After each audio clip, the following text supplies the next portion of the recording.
ఇప్పటికి దాదాపు 1 సంవత్సరం దాటి 4 నెలలైంది. 1 సంవత్సరం 4 నెలలు అంటే ఒక క్వార్టర్ దాటి ఇంకా పోయింది.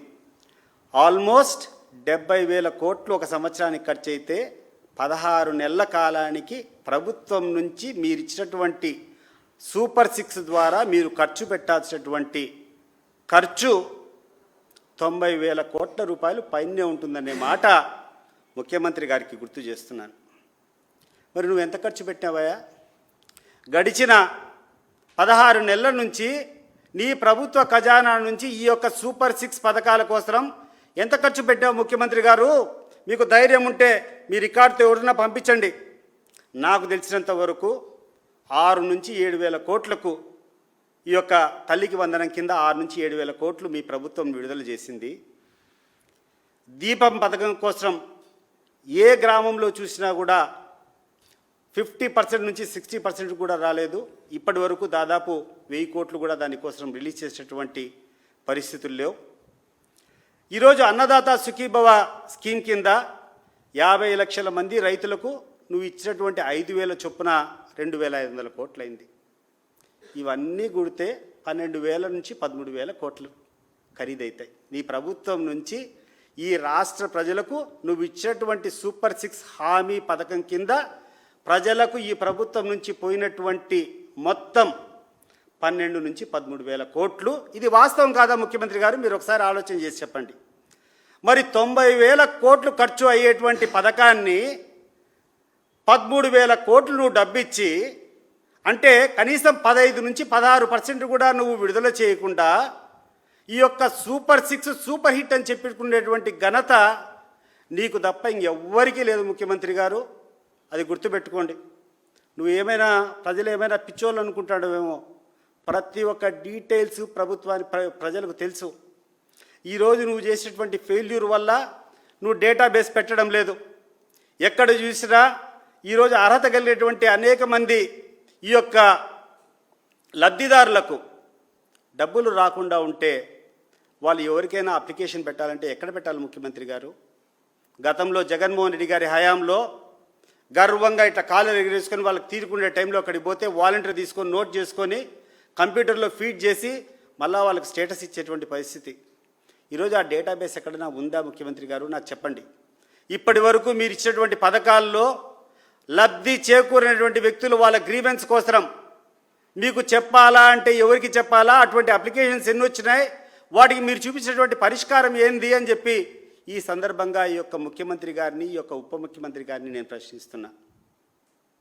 ఈయనేమో కూర్చొని పెద్ద ఎత్తున ఒక అబద్ధాన్ని నిజం చేయాలని చెప్పి 1,00,000 మంది జనాభా కూర్చొని నీ ఇష్టం వచ్చినట్టు ఊదరగొడితే నమ్మేదానికి ఏమన్నా ప్రజలు ఏమైనా చెవులో పూలు పెట్టుకొని ఉండారా?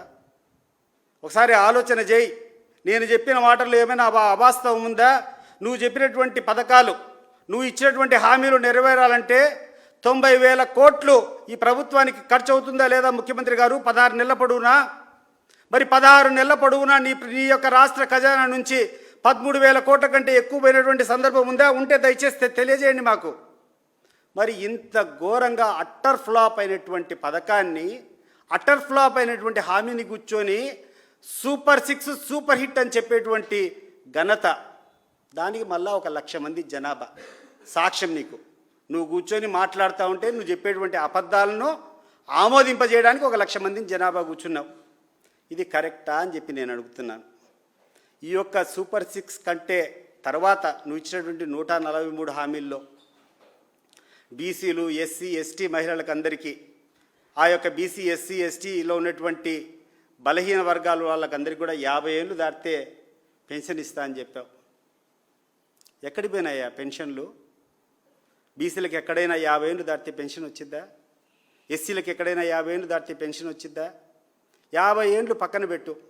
నీ ప్రభుత్వం వచ్చిన 16 నెలల్లో, ఈ ప్రభుత్వం వచ్చినటువంటి 16 నెలల్లో కొత్తగా ఒక్క పెన్షన్ అయినా ఇచ్చావా చంద్రబాబు నాయుడు గారు? నేను అడుగుతున్నాను సూటిగా.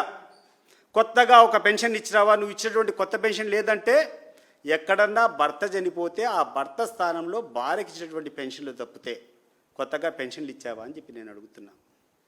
ఈ సందర్భంగా రాష్ట్ర ప్రజలకందరికీ గుర్తు చేస్తున్నా. నేను చంద్రబాబు నాయుడు గారు దిగిపోయే సమయానికి 45 లక్షల మంది ఈ యొక్క పెన్షన్ ద్వారా లబ్ధి పొందుతూ ఉంటే జగన్మోహన్ రెడ్డి గారి 5 సంవత్సరాల హయాంలో దాదాపు 64 లక్షల మందికి పెన్షన్ ఇచ్చేటువంటి పరిస్థితి. అంటే దాదాపు 20 లక్షల మందికి కొత్తగా పెన్షన్ ఇచ్చేటువంటి ఘనత జగన్మోహన్ రెడ్డి గారిది. మరి నువ్వు అధికారం వచ్చినప్పుడు 64 లక్షల పెన్షన్లు జరుగుతూ ఉంటే ఇప్పటి వరకు నాకున్నటువంటి సమాచారం ప్రకారం దాదాపు 7 నుంచి 10 లక్షల మంది లబ్ధిదారులు 60 సంవత్సరాలు దాటి వెయిటింగ్ లిస్టులో ఉంటే ఉండేటువంటి పెన్షన్లు 6 లక్షల మందికి కోత విధించింది వాస్తవం కాదా అని చెప్పి నేను అడుగుతున్నాను. ఏ రకంగా మీరు జగన్మోహన్ రెడ్డి పరిపాలనకు కంపారిజన్ అని చెప్పి నేను అడుగుతున్నాను. జగన్మోహన్ రెడ్డి ఒక హీరో, చెప్పిన మాట చెప్పినట్టు కూర్చొని చెప్పిన టైంకు ఎవరి దగ్గరికి ఎక్కడికి పోకుండా వాళ్ళ ఇంట్లో వాళ్ళు కూర్చుంటే వాళ్ళకి చెప్పినటువంటి హామీ బటన్ నొక్కి వాళ్ళకు డబ్బు చేర్పించినటువంటి ఘనత ఈరోజు ఉంటే, ఈరోజు నువ్వు చెప్పినటువంటి హామీలు అమలు కావాలంటే ఎవరి దగ్గరికి పోవాలనో అర్థం కానటువంటి పరిస్థితుల్లో ఉన్నారు. ఈరోజు ఈ పెన్షన్దారులకు అందరికీ మీరు ఏ రకమైనటువంటి సందేశాన్ని ఇస్తారో ఒకసారి చెప్పండి. 16 నెలల నుంచి అర్హత సాధించి 60 ఏళ్ళు పూర్తయినటువంటి వాళ్ళకు నువ్వు చెప్పినటువంటి 143లో ఉన్నటువంటి హామీల్లో 50 సంవత్సరాలు పూర్తయినటువంటి బీసీఎస్సీ అని పక్కన పెట్టండి. 60 సంవత్సరాలు పూర్తయిన వాళ్ళకన్నా ఇవ్వాల్సిన బాధ్యత నీకుందా లేదా అని చెప్పి చంద్రబాబు నాయుడు గారికి నేను గుర్తు చేస్తున్నాను. రెండవది, నువ్వు కూర్చున్నావు అనంతపురం మీటింగ్లో మాట్లాడుతున్నావు. ఏం తమ్ముళ్ళు కాలేజీలు మెడికల్ కాలేజ్ ఇచ్చినటువంటి ఘనత మనదా కాదా అని చెప్పి నువ్వు అడిగావు. మళ్ళా దానికి ప్రజల్ని అడుగుతున్నావు. అయ్యా చంద్రబాబు నాయుడు గారు, ఒక్కసారి గుర్తు తెచ్చుకో. నువ్వు 14 సంవత్సరాలు గతంలో ముఖ్యమంత్రిగా ఉన్నావు. మళ్ళా ఈరోజు ముఖ్యమంత్రి అయి 16 నెలలు అయింది. దాదాపు ఈ 15 సంవత్సరాల చిరల కాలంలో ఒక్క ప్రభుత్వ మెడికల్ కాలేజ్ కూడా నువ్వు తీసుకొని రాలేదు అనేటువంటి విషయాన్ని నీకు గుర్తు చేస్తున్నా. ఎవరైనా ప్రభుత్వ మెడికల్ కళాశాలలు ఈ రాష్ట్రానికి తెచ్చారంటే ఆ యొక్క ఘనత ఒక్క జగన్మోహన్ రెడ్డికి అని గుర్తుపెట్టుకోండి. 17 మెడికల్ కాలేజీలు ప్రభుత్వ పరంగా ప్రభుత్వ మెడికల్ కాలేజ్ తెచ్చినటువంటి ఘనత జగన్మోహన్ రెడ్డి గారిది. అతడు ఒక విజనరీ. జగన్మోహన్ రెడ్డి గారు ప్రజల మనిషి. ప్రజలకు ఏం చేస్తే మేలు జరుగుతుందని ఆలోచన చేసి ఒక రకంగా ఇక్కడటువంటి డాక్టర్లు కావాలనే వాళ్ళకందరికీ కూడా సీట్లు వచ్చే రకంగా ప్రతి ఒక్క జిల్లా హెడ్ క్వార్టర్స్లో ఒక మెడికల్ కాలేజ్ ఉండాలా. మెడికల్ కాలేజ్ వస్తే మెడికల్ కాలేజ్తో పాటు ఖచ్చితంగా ఒక సూపర్ స్పెషాలిటీ హాస్పిటల్ ఉండాలా. సూపర్ స్పెషాలిటీ హాస్పిటల్ వస్తే అనేక మంది డాక్టర్లు అనేక మంది కథ వస్తుంది కాబట్టి ఆ హెడ్ క్వార్టర్సు ఆ ఊరికి ఇన్ఫ్రాస్ట్రక్చర్ బ్రహ్మాండంగా పెరిగిపోతుంది. అనేటువంటి ప్రజలకందరికీ కూడా ఉచితంగా వైద్యం అందుతుంది.